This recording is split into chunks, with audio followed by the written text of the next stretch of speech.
Kita coba ganti inner barrel. Kalau ngeliat di YouTube sih caranya gini.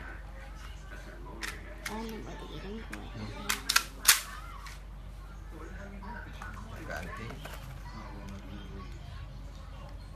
kita lepas.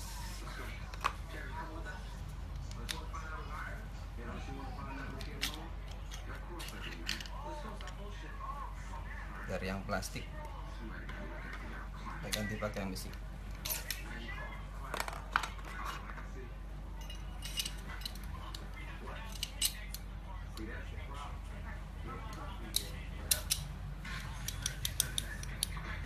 Cuma kalau yang besi ada selanya nih, agak renggang. Kita pasang lagi.